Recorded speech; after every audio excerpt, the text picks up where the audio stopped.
9th standard മാത്സിലെ second ചാപ്റ്ററായ new numbers എന്നുള്ള ചാപ്റ്ററാണ് സ്റ്റാർട്ട് ചെയ്യുന്നത്. ഈ ചാപ്റ്ററിൽ നമുക്കൊരു പുതിയ നമ്പറിനെ കുറിച്ചിട്ടാണ് പഠിക്കാനുള്ളത്. മുമ്പത്തെ ക്ലാസ്സുകളിൽ നമ്മൾ ഏതൊക്കെ നമ്പേഴ്സ് കേട്ടിട്ടുണ്ട്? നാച്ചുറൽ നമ്പർ അഥവാ എണ്ണൽ സംഖ്യകൾ. അത് ഏതൊക്കെയാണ്? 1, 2, 3 എക്സെട്ര അപ് ടു ഇൻഫിനിറ്റി. ഇങ്ങനെയുള്ള നമ്പേഴ്സിനെ നമ്മൾ നാച്ചുറൽ നമ്പേഴ്സ് അല്ലെങ്കിൽ കൗണ്ടിങ് നമ്പേഴ്സ്, എണ്ണൽ സംഖ്യകൾ എന്ന് പറയും. ഇനി രണ്ടാമതൊരു സെറ്റ് ഓഫ് നമ്പേഴ്സിനെ നമ്മൾ കേട്ടിട്ടുണ്ടല്ലോ, ഹോൾ നമ്പർ അഥവാ അഖണ്ഡ സംഖ്യകൾ എന്ന് പറയും മലയാളത്തിൽ. ഇത് ഏതൊക്കെയാണ്? 0 വെച്ച് സ്റ്റാർട്ട് ചെയ്യുന്ന നമ്പർ, 0, 1, 2, 3 എക്സെട്ര. ഇതിൻ്റെ കൂടെ 0 കൂടെ ഉണ്ടെന്നുണ്ടെങ്കിൽ ആ സെറ്റ് ഓഫ് നമ്പറിനെ നമ്മൾ ഹോൾ നമ്പേഴ്സ് എന്ന് പറയും. ഇനി മൂന്നാമത്തേത് ഏതായിരുന്നു? ഇൻഡിജേഴ്സ്. ഈ ഹോൾ നമ്പറിൻ്റെ കൂടെ നെഗറ്റീവ് നമ്പേഴ്സും കൂടെ ഉണ്ടാവും. അതായത് ഫ്രം ഇൻഫിനിറ്റി -3, -2, -1, 0, 1, 2 എക്സെട്ര അങ്ങനെ അപ് ടു ഇൻഫിനിറ്റി. ഈ ഹോൾ നമ്പേഴ്സിൻ്റെ കൂടെ നെഗറ്റീവ് നമ്പേഴ്സും കൂടെ ഉണ്ടാവും. ഇങ്ങനെയുള്ള സെറ്റ് ഓഫ് നമ്പേഴ്സിനെ ഇൻഡിജേഴ്സ് എന്ന് പറയും. ഇനി അടുത്ത സെറ്റ് ഓഫ് നമ്പേഴ്സ് ആണ് റാഷണൽ നമ്പേഴ്സ്. എന്താ റാഷണൽ നമ്പേഴ്സ് എന്ന് പറഞ്ഞാൽ? ഭിന്നസംഖ്യകൾ അല്ലേ? നമ്മൾ കേട്ടിട്ടുണ്ടാവും. P/Q ഫോമിൽ എഴുതാൻ പറ്റുന്ന എല്ലാ നമ്പേഴ്സിനെ നമ്മൾ എന്ത് പറയും? റാഷണൽ നമ്പർ എന്ന് പറയും. ഇവിടുത്തെ കണ്ടീഷൻ എന്താണെന്ന് വെച്ചാൽ Q not equal to 0. Q ഒരിക്കലും 0 ആകാൻ പാടില്ല. ഒരു നമ്പറിൻ്റെ താഴെ 0 ആയാൽ എന്താ സംഭവിക്കുക? ഇൻഫിനിറ്റി ആണല്ലോ അതിൻ്റെ വാല്യൂ. ഇനി number divided by 0 is equal to infinity ആണ്. P/Q ഫോമിൽ എഴുതാൻ പറ്റുന്ന എല്ലാ നമ്പേഴ്സിനെ നമ്മൾ എന്ത് പറയും? റാഷണൽ നമ്പർ അല്ലെങ്കിൽ ഭിന്നസംഖ്യകൾ എന്ന് പറയും. ഇനി ഇതിൻ്റെ തന്നെ വേറൊരു ഡെഫിനിഷനും കൂടെ ഉണ്ട്. അതായത് ഈ ഫ്രാക്ഷണൽ നമ്പറിനെ നമുക്കറിയാം ഡെസിമൽ നമ്പേഴ്സ് ആക്കിയിട്ട് എഴുതാൻ പറ്റും അല്ലേ? ഇപ്പോൾ 2.6, 3.5 ഇവിടെയൊക്കെ എന്താണ്? ഒരു ടെർമിനേറ്റിംഗ്, ഈ ഡെസിമൽ എൻഡ് ചെയ്യുന്നുണ്ട്. ഇങ്ങനെയുള്ള നമ്പേഴ്സിനെ നമുക്ക് എന്ത് പറയാം? റാഷണൽ നമ്പേഴ്സ് എന്ന് പറയാം.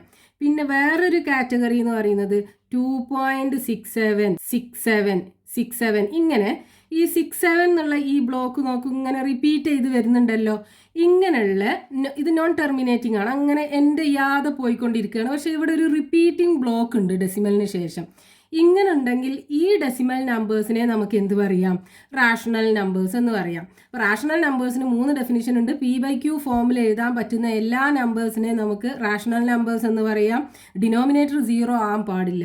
ഓക്കെ, ഇപ്പോൾ ഫോർ എക്സാമ്പിൾ 2 എന്ന് പറയുന്നത് എന്താണ്? ഒരു റാഷണൽ നമ്പർ ആണ്. കാരണം നമുക്ക് 2നെ എങ്ങനെ എഴുതാം? 2/1 എന്ന് എഴുതാലോ. ഡിനോമിനേറ്റർ നോട്ട് ഈക്വൽ ടു 0 ആണല്ലോ. അപ്പോൾ എല്ലാ ഇൻഡിജേഴ്സും എന്താണ്? റാഷണൽ നമ്പേഴ്സ് ആണ്. പിന്നെ അടുത്ത ഡെഫിനിഷൻ എന്ന് പറയുന്നത് ടെർമിനേറ്റിംഗ് ഡെസിമൽ ആയിട്ടുള്ള നമ്പേഴ്സിന്. ഇവിടെയൊക്കെ ഡെസിമൽ എന്താണ്? എൻഡ് ചെയ്യുന്നുണ്ട്. ഇങ്ങനെയുള്ള നമ്പേഴ്സിനെ നമുക്ക് എന്ത് പറയാം? റാഷണൽ നമ്പേഴ്സ് എന്ന് പറയാം. അതുപോലെ റിപ്പീറ്റിംഗ് ബ്ലോക്ക് ആയിട്ടുള്ള എൻഡ് ചെയ്യാത്ത ഡെസിമൽ ആണുള്ളത് എങ്കിൽ ഇതിനെ നമുക്ക് എന്ത് പറയാം? റാഷണൽ നമ്പേഴ്സ് എന്ന് പറയാം. ഇനി അടുത്തൊരു കാറ്റഗറിയാണ് ഇറാഷണൽ നമ്പേഴ്സ്. ഇവിടെ വരുന്ന നമ്പേഴ്സ് എന്ന് പറയുന്നത് ഇപ്പോൾ നമ്മൾ കേട്ടിട്ടുണ്ടാവും √2, √3, √5, √7 ഇങ്ങനെയൊക്കെയുള്ള നമ്പേഴ്സിന്. ഇങ്ങനെയൊക്കെയുള്ള നമ്പേഴ്സിൻ്റെ റൂട്ട് നമ്മൾ എടുക്കുമ്പോൾ നമുക്ക് എൻഡ് ചെയ്യാത്തൊരു ഡെസിമൽ നമ്പറാണ് കിട്ടുക. നോൺ ടെർമിനേറ്റിംഗ് ഡെസിമൽ എന്ന് പറയും. ഈ ടൈപ്പ് ഓഫ് നമ്പേഴ്സിനെയാണ് നമ്മൾ ഇവിടെ ന്യൂ നമ്പേഴ്സ് എന്നതുകൊണ്ട് ഉദ്ദേശിക്കുന്നത്. അപ്പോൾ ഇത്രയും പാർട്ട് നമുക്ക് സിലബസിനകത്തുള്ളതല്ല, ജസ്റ്റ് മനസ്സിലാക്കാൻ വേണ്ടി മാത്രം പറഞ്ഞതാണ്.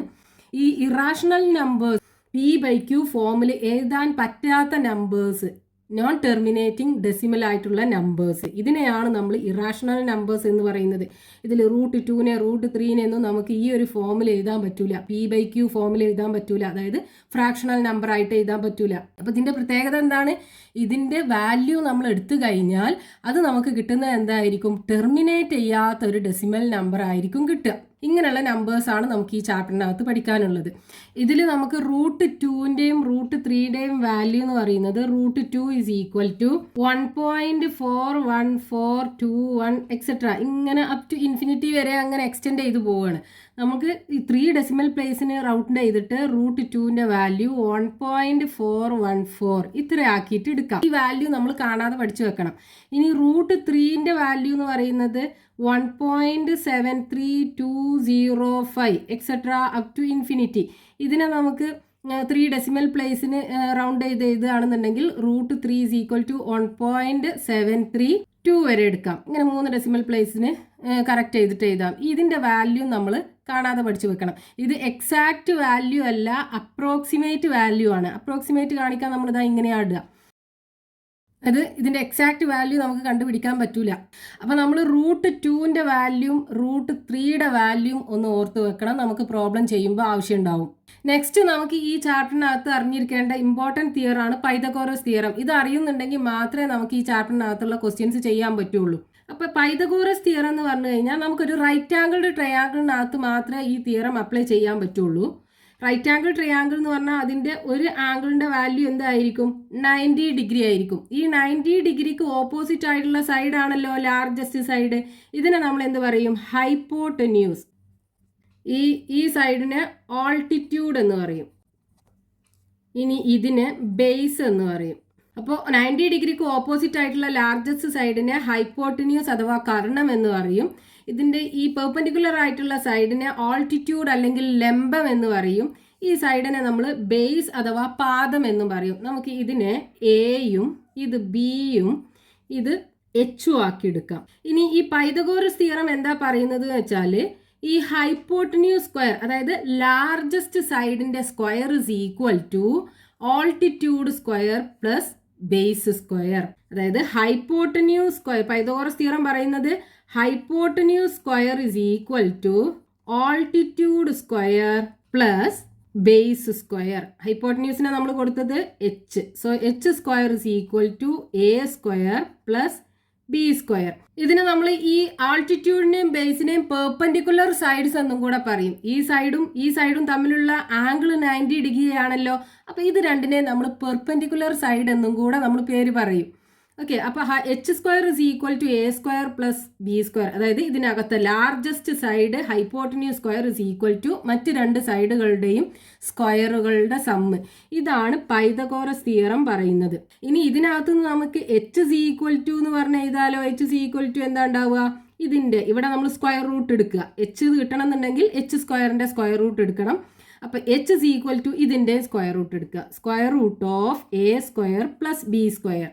ഇനി ഈ എ സ്ക്വയർ അല്ലെങ്കിൽ ആൾട്ടിറ്റ്യൂഡ് സ്ക്വയർ എന്ന് പറയുന്നത് എന്തായിരിക്കും? A square is equal to ഈ ബീനെ ഇപ്പുറത്തേക്ക് കൊണ്ടുവന്ന് കഴിഞ്ഞാൽ നെഗറ്റീവായി മാറും. So H square minus B square or A അഥവാ altitude is equal to square root of H square minus B square. ഇങ്ങനെ ഒരു ഇക്വേഷൻ നമുക്ക് കിട്ടും. ഇനി അടുത്തത് B square, base square is equal to എന്താ? ഇതിന് എഴുതാൻ പറ്റുമല്ലോ. B square is equal to H square, ഈ എനെ ലെഫ്റ്റിക്ക് കൊണ്ടുവരിക, അപ്പോൾ നെഗറ്റീവായി മാറും. So H square minus A square. So B is equal to square root of H square minus A square. അപ്പോൾ നമുക്ക് പൈതഗോറസ് തിയറം വെച്ചിട്ട് ഈ റൈറ്റ് ആംഗിൾഡ് ട്രയാങ്കിളിനകത്ത് ഏതെങ്കിലും രണ്ട് സൈഡ് അറിയുന്നുണ്ടെങ്കിൽ മൂന്നാമത്തെ സൈഡ് നമുക്ക് കണ്ടുപിടിക്കാൻ പറ്റും. ഇനി ഇവിടെ നോക്കൂ, നമുക്ക് ഈ ഫിഗറിനകത്ത് ഒരു സ്ക്വയർ കാണാലോ. ഇതിൻ്റെ സൈഡ് ലെങ്ത് 1 സെൻറ്റിമീറ്റർ ആണ്.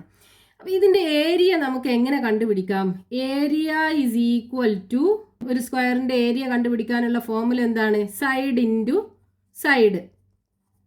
അപ്പോൾ ഇവിടുത്തെ side length 1 × 1 is equal to 1 centimetre square ആണ് ഈ ഒരു സ്ക്വയറിൻ്റെ ഏരിയ വരിക, ഏരിയ അഥവാ പരപ്പളവ്.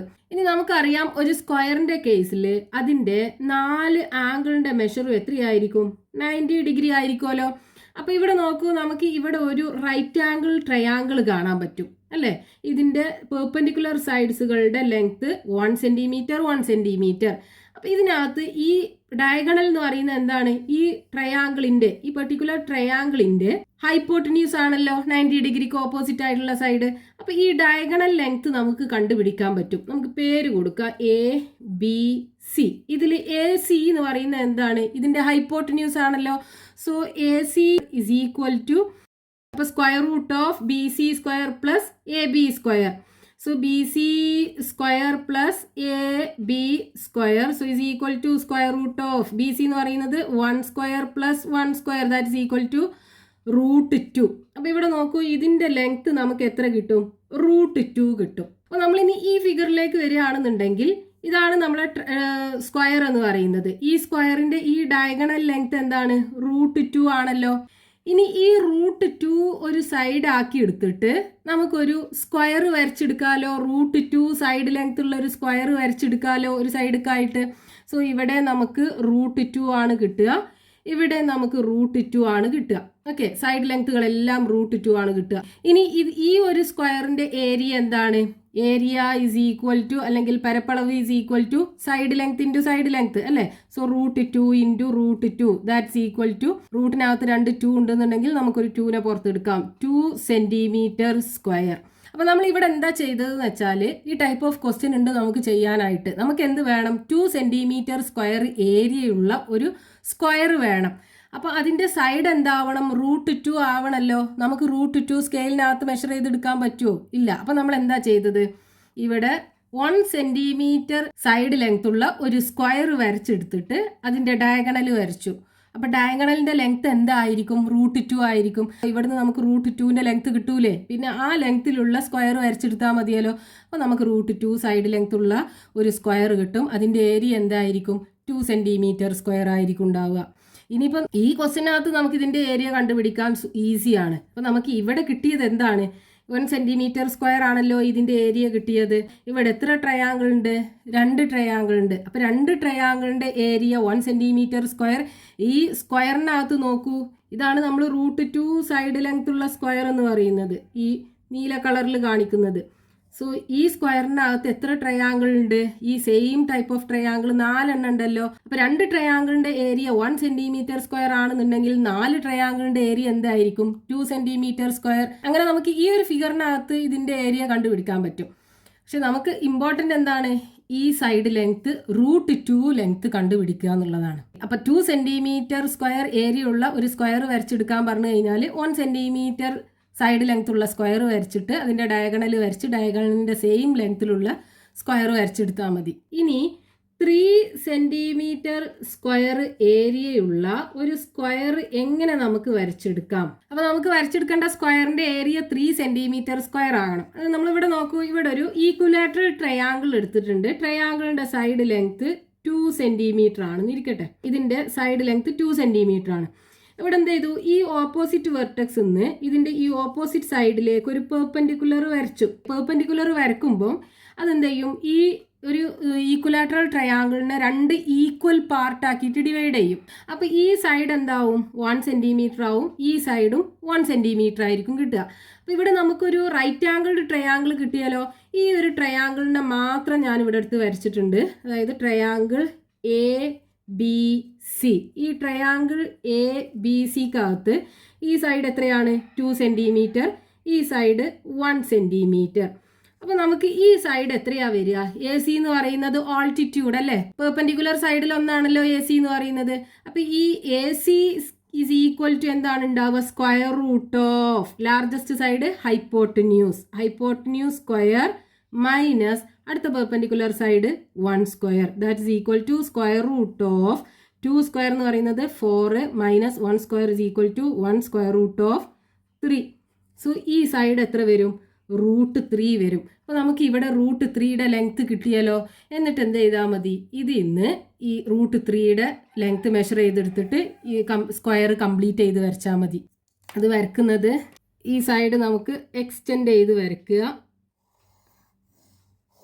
എന്നിട്ട് √3യുടെ മെഷർ നമുക്ക് ഇവിടുന്ന് മെഷർ ചെയ്തെടുക്കുക. ഇവിടെ കോമ്പസ് വെച്ചിട്ട് മാർക്ക് ചെയ്തെടുക്കുക. എന്നിട്ട് ഈ പോയിൻ്റൊന്നും ഈ പോയിൻ്റൊന്നും ആർക്ക് വരച്ച് കട്ട് ചെയ്യിപ്പിച്ചിട്ട് സ്ക്വയർ കംപ്ലീറ്റ് ചെയ്തെടുത്താൽ മതി. ഇനി ഇവിടെ നോക്കൂ, ഈ സ്ക്വയറിൻ്റെ സൈഡ് ലെങ്ത്തുകൾ എന്താണ്? √3 അല്ലേ? അപ്പോൾ area of square is equal to എന്താ വരിക? സൈഡ് ഇൻറ്റു സൈഡ്, അതായത് √3 into √3 that's equal to 3 centimetre square. അപ്പോൾ 3 സെന്റിമീറ്റർ സ്ക്വയർ ഏരിയയുള്ള ഒരു സ്ക്വയർ നമുക്ക് വരച്ചെടുക്കണം എന്നുണ്ടെങ്കിൽ എന്ത് ചെയ്യണം? ഈ റൈറ്റ് ആംഗിൾഡ് ട്രയാങ്കിളിനകത്ത് ഹൈപ്പോട്ടന്യൂസ് 2ഉം ബേസ് 1ഉം ആക്കി എടുത്തു കഴിഞ്ഞാൽ നമുക്ക് അതിൻ്റെ പെർപെൻഡിക്കുലർ സൈഡ് √3 കിട്ടും, അല്ലെങ്കിൽ ആൾട്ടിറ്റ്യൂഡ് √3 കിട്ടും. ഇതിന് ഈക്വൽ ആയിട്ടുള്ള സൈഡ് മെഷർ ചെയ്തെടുത്തിട്ട് സ്ക്വയർ വരച്ചെടുക്കാൻ പറ്റും. അപ്പോൾ ഇവിടെ നമുക്ക് നോക്കൂ, നമുക്ക് നേരത്തെ √2 സെന്റിമീറ്റർ സൈഡ് ലെങ്ത് ഉണ്ട് എങ്കിൽ ആ സ്ക്വയറിൻ്റെ ഏരിയ എന്താണ്? Area is equal to 2 centimetre square ആണല്ലോ കിട്ടിയത്.